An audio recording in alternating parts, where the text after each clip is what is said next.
Hello. അപ്പോൾ കുറേ ആയില്ലേ നമ്മൾ കണ്ടിട്ട്. ഒരു 4 മാസത്തോളായി നമ്മൾ വീഡിയോസൊക്കെ ചെയ്തിട്ട്.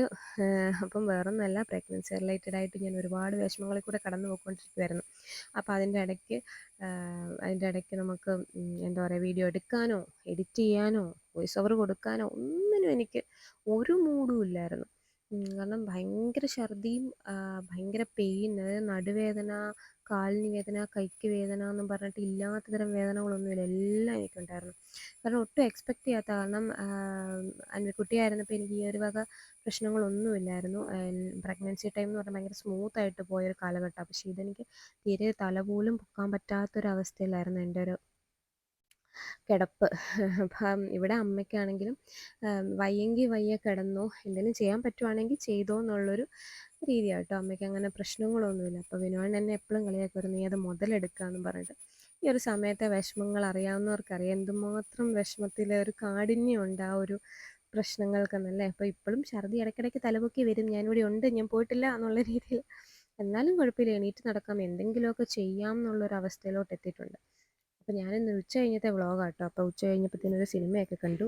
പെരക്കകമൊക്കെ തൂക്കാനുണ്ടായിരുന്നു, അപ്പോൾ അതെല്ലാം തൂത്ത് വാരിയിട്ടു. അന്വിക്കുട്ടി അന്നേരത്തിന് എണീറ്റ് വന്നു കേട്ടോ. അപ്പം ഞാൻ പൊന്നൂനെ വീട്ടിൽ നിന്ന് വന്നപ്പോൾ കൊണ്ടുവന്നിട്ടുണ്ടായിരുന്നു. വേറെ ഒന്നുമല്ല, വിനുവാണ്ണനും അമ്മയും കുഞ്ഞും ഒക്കെ പോയി കഴിയുമ്പോഴത്തേനും ഞാനൊരുമാതിരി ഒറ്റപ്പെട്ട പോലെ ആയിപ്പോവും. അപ്പോൾ 2 ദിവസമെങ്കിൽ 2 ദിവസം അവളെൻ്റെ കൂടെ കാണുമല്ലോ എന്നുള്ളൊരു ആശ്വാസത്തിന് ഞാൻ വീട്ടിൽ പോയപ്പം പൊക്കിക്കൊണ്ട് പോകുന്നതാണ്. അത് കഴിഞ്ഞപ്പോഴത്തേനും ഞാൻ അവിടെ നിന്ന് പാത്രമൊക്കെ കുറേ കഴുകി വെച്ച് അവിടെ എല്ലാം വൃത്തിയാക്കി, എല്ലാം തുടച്ച് പെറുക്കിയൊക്കെ ഇട്ടു.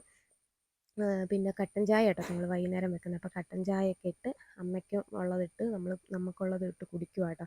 അപ്പോൾ കൊച്ചിനാണെങ്കിൽ ഈ കട്ടൻ ചായക്കകത്ത് മധുരം ഇല്ല എന്നും പറഞ്ഞിട്ടുള്ള ഭയങ്കര ബഹളമാണ്. കട്ടൻ ചായ പ്രേമിയാണ്, അത് നല്ല മധുരവും വേണം. അപ്പം അത് കഴിഞ്ഞപ്പോഴത്തേനും അമ്മ വന്നു കേട്ടോ. അമ്മ ഇന്നിപ്പം ബസ്സിനാണ് വന്നത്. കാരണം സാധാരണ വിനുവാണ്ണനും അമ്മയും കൂടെ ഒരുമിച്ചാണ് വരുന്നത്. അപ്പോൾ വിനുവാണ്ണൻ ഇന്ന് താമസിച്ച് വരുമെന്നും പറഞ്ഞുകൊണ്ട് അമ്മ നേരത്തെ വന്നു. നേരത്തെ അല്ല, അമ്മ വരുന്ന സമയത്ത് ബസ്സിന് വന്നു. അപ്പോൾ അമ്മ വന്നു കഴിഞ്ഞാൽ പിന്നെ അന്വിക്കുട്ടിയുടെ കാര്യം നമ്മൾ നോക്കുകയേ വേണ്ട. അമ്മ പഠിപ്പിക്കുകയോ എഴുതിക്കുകയോ എന്തൊക്കെയോ അവരായി, അവർ അച്ചമ്മയും മോളും കൂടിയുള്ള കളികളായി. പിന്നെ ഇപ്പോൾ വിനുവാട്ടൻ വന്നപ്പോൾ നല്ല പൊറോട്ടയും ബീഫ് റോസ്റ്റും കൊണ്ടുവന്നിട്ടുണ്ട് കേട്ടോ. വിനുവാട്ടൻ 8 മണിയായി വന്നപ്പം. അപ്പോൾ നല്ല പൊറോട്ടയും ബീഫ് റോസ്റ്റും കൊണ്ടുവന്നിട്ടുണ്ട്. അപ്പോൾ അതൊക്കെ എല്ലാവരും കൂടി ഇരുന്ന് കഴിച്ചു. അപ്പോൾ നമ്മുടെ വീഡിയോസ് ആദ്യമായിട്ടാണ് കാണുന്നതെങ്കിൽ എല്ലാവരും ഒന്ന് സബ്സ്ക്രൈബ് ചെയ്യണം, ലൈക്ക് ചെയ്യണം. പിന്നെ നമ്മുടെ വീഡിയോസിന് കമൻറ്റ് ചെയ്യണം, വീഡിയോസൊക്കെ ഇഷ്ടപ്പെടുവാണെങ്കിൽ. അപ്പോൾ അടുത്ത വീഡിയോയിൽ കാണുന്നത് വരെ tata bye bye. Okay, see U.